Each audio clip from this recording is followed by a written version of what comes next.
Assalamu alaikum, dear students. Today we are going to discuss the lecture number 10. Lecture number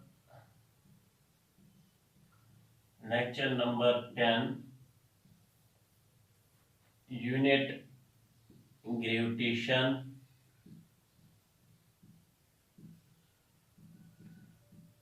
and topic जो आज हमारा है वो है gravitational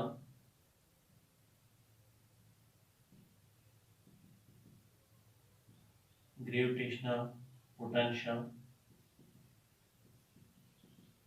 energy. This is our topic today, gravitational potential energy. So this is the lecture number 10 of gravitation and we are going to discuss the gravitational potential energy.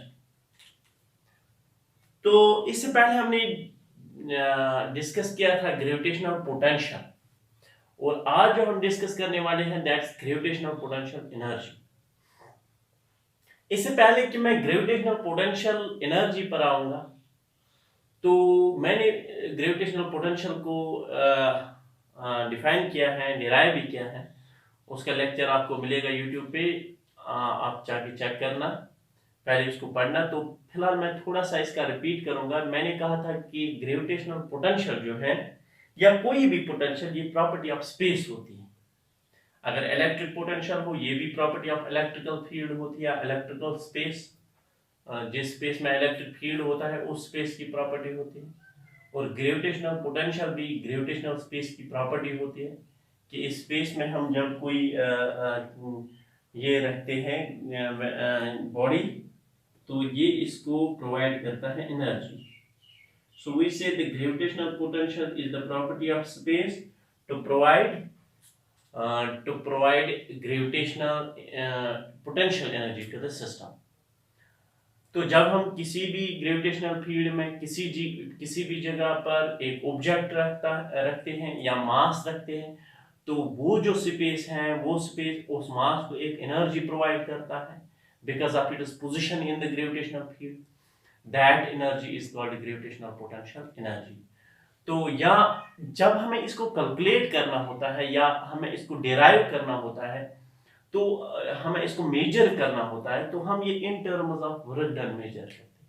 Gravitational potential energy को हम in terms of energy ये work done measure करते हैं. तो हम क्या कहते हैं, हम कैसे डिफाइन करते हैं gravitational potential? We say it is the amount of work done in bringing a unit in bringing any mass. उस ग्रेविटेशनल पोटेंशियल में हमने कहा था amount of work done in bringing mass m from infinity to that point, amount of energy in bringing mass m from infinity to that point.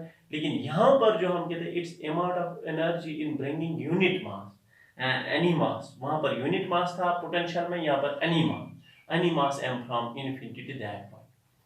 तो फिलहाल मैं example पर आता हूँ. फॉर एग्जांपल एक मास है हमारे पास, एक मास, ये है मास m सेंटर, ये मास m. इस मास मान लो यहाँ तक इसका ग्रेविटेशनल फील्ड पहुंचता है तो इस मास हम यहाँ पर एक मास स्मॉल m लेते हैं.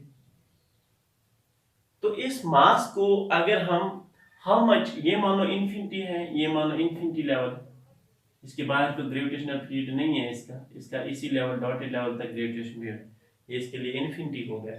अब इस इन्फिनिटी से अगर हम किसी भी मास को यहाँ पॉइंट ए तक लाएंगे, दूर से देखना, amount of work done in bringing any mass m from infinity to point A in the gravitational field, that's called gravitational potential energy. हमें कितना वर्क डन लगेगा इस मास को यहाँ A तक लाने, या the work done by the gravitational field to bring this mass m from infinity to point A, that's called the gravitational potential energy at point A.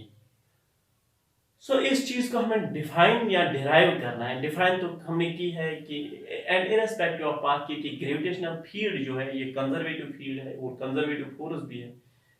इसीलिए इसमें क्या है कि जब ये कंजर्वेटिव है तो इसका मतलब है कि कोई भी पाथ आप ले लो तो वर्क डन तो सेम रहेगा। तो आज में इस चीज को डिराइव करना है कि how much amount of work, how to calculate the amount of work done. Let us suppose कि हमने एक मास या एम पॉइंट पी पर रखा और हम इसको पॉइंट क्यू तक लेते हैं, थ्रू वेरी स्मॉल डिस्टेंस जी एक्स। हमने P से Q तक इस मास को डिस्प्लेस किया through a very small distance dx। तो इसके लिए हमें लगेगा वर्क डन। तो now we will calculate the amount of work done in bringing this mass m from point P to Q through a small distance dx। तो इसके लिए जितना वर्क डन लगेगा that will be equal to dw।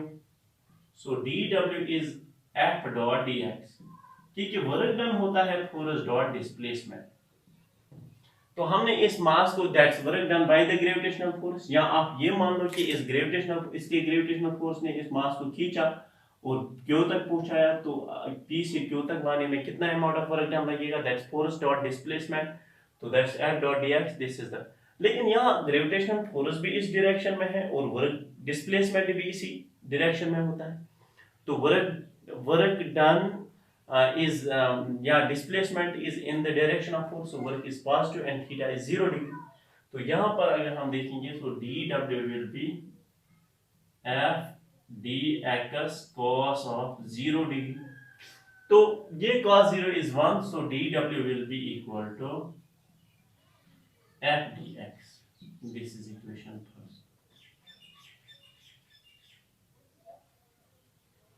ये रही equation first. तो work done is dw is f dx, force dot displacement या force into displacement. This is the amount of work done, this is the amount of work done. अब हमें क्या करना है, हमें अमाउंट ऑफ वर्क डन, तो हमें ये फोर्स देखना है। अब the gravitational force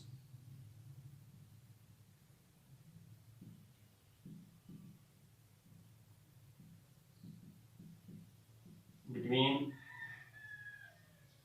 capital M and small m, so that's F is equal to G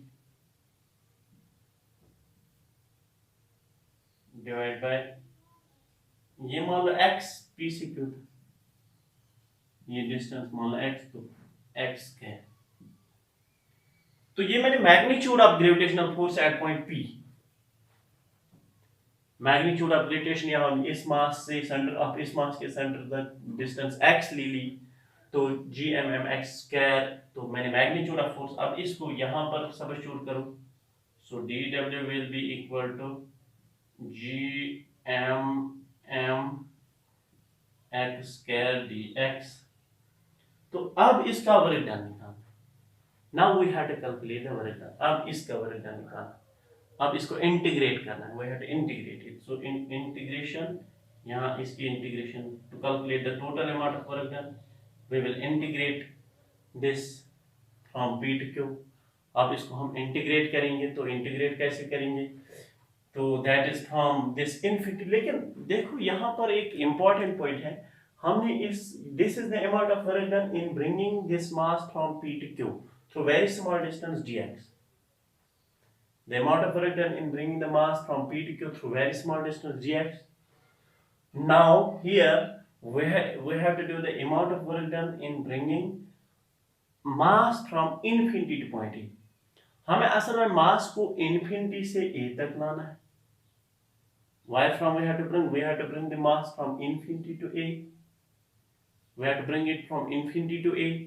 हमने P से Q तक इतना वर्क डन लगा, लेकिन लाना है हमें infinity से A, क्योंकि हमने थोड़ा सा डिस्टेंस dx में देखा, तो यहाँ तो इन्फिनिटी से ये बहुत सारे dx होंगे, छोटे छोटे dx, ये कंटिन्यूअस पाथ है, तो इंटीग्रेशन होगी, total amount of work done, total amount of work done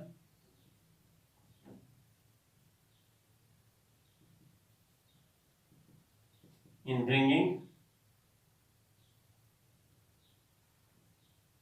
mass m from infinity to A is given by, that's integration of dw that's integration x is equal to infinity to x is equal to a or a g m divided by x square dx।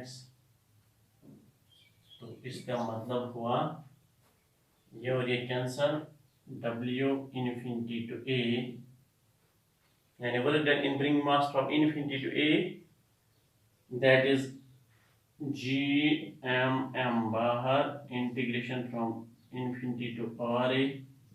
मान लो यहाँ से यहाँ तक distance R A है ए तक, तो यहाँ पर 1 divide by x square D x रह गया क्योंकि ये कॉन्स्टेंट्स हैं। w infinity to a is equal to g m divide by G M M, ये इसको integration of X raise to minus two D X, क्योंकि ये माइनस टू ऊपर, ये पावर नीचे पॉजिटिव है तो ऊपर जाके नेगेटिव बन जाएगा। w infinity to a is equal to G M X raise पर minus two plus one divide by minus two plus one. तो w infinity to a G M X raise पर minus two plus one X raise पर minus one divide by minus one, X raise पर minus one divide by minus one. अब ये minus और one, X raise पर minus one वो one by x बन गया, तो यहां पर हमें निकला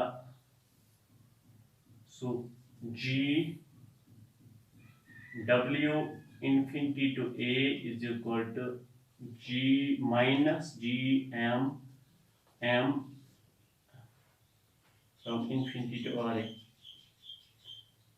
अब यहाँ ये 1 divide by X from infinity to R A, तो w infinity to a is equal to minus g m 1 divide by R A minus 1 divide by infinity.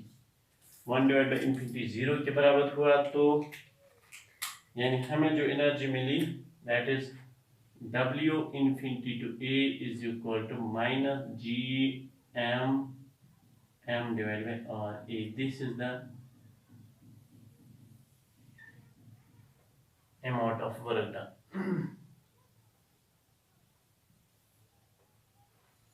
So this is the amount of work done in bringing, and this amount of work done is equal to what energy? To this amount of work done is equal to gravitational potential energy।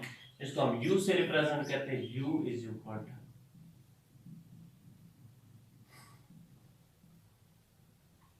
अब देखो यहां पर सबसे important point है कि where r a is the distance from the surface of earth, ये हम distance from the surface of earth लेते हैं, ये आर ए। तो जितना हम क्लोज आएंगे इतनी ग्रेविटेशनल पोटेंशियल एनर्जी क्या डिक्रीज होगी, लेस नेगेटिव बन जाएगी, क्योंकि जहां पर अगर -16 है ये GMM का वैल्यू, ये मानो 4, तो अमाउंट रह जाएगा 4। अब अगर इसको मैंने और क्लोज लाया 3 लाया, तो वैल्यू ऑफ एनर्जी विल ये मोर लेस नेगेटिव बन जाएगा। जितना डिस्टेंस कम हो जाएगा उतनी, ये पहले -4 था अब -3 हो जाएगी, फिर डिनोमिनेटर को डिक्रीज किया -2 हो जाएगी, तो -2 इज मोर देन जितना हम यहाँ लेकर आएंगे gravitational potential energy that will B, or in other words this gravitational potential energy increases with the increase in distance। जितना हम डिस्टेंस को इंक्रीज करते negatively it increases, the gravitational potential energy will increase directly with the distance and becomes less negative। with the decrease in distance with the increase in distance it becomes less negative, it approaches to when this is infinity it becomes 0, and 0 is the maximum value of gravitational potential energy। क्योंकि जितना हम close लाएंगे उतना ये negative value इसका increase हो जाता है, इट्स नेगेटिव वैल्यू इंक्रीजेस जितना ये दूर होता है इट बिकम्स लेस नेगेटिव। अब नेगेटिव -4 -3 -2 माइनस, अब eight infinity it becomes zero, zero is positive, zero के बाद पॉजिटिव वैल्यू आएगा, so zero you know it's greater than -1। तो इसका मतलब है gravitational potential energy will increase with the increase in distance. जितना हम इंक्रीज करेंगे डिस्टेंस उतना ग्रेविटेशनल पोटेंशियल एनर्जी का वैल्यू इंक्रीज हो जाता है। तो this is about the gravitational potential energy. और अब अगर हम दूसरी बात करेंगे इसके ग्राफ की, तो ये मान लो यहां पर एट द ये मान लो जी एम डिवाइड बाय और at the radius of earth, and up to this radius of earth, ये है radius of earth, it remains constant from center to the radius of earth, after that it decrease like that, फिर ये ऐसे decrease होती है। जितना हम radius of अर्थ से फिर दूर जाते हैं उतना वैल्यू ऑफ जी डिक्रीज होता है। At infinity it becomes zero. तो ग्राफ फिर ऐसे आएगा, पहले ऐसे आएगा up to the radius of earth, it will remain negative, फिर तो डिक्रीज हो जाएगा और एट इन्फिनिटी पर ये जीरो हो जाएगी।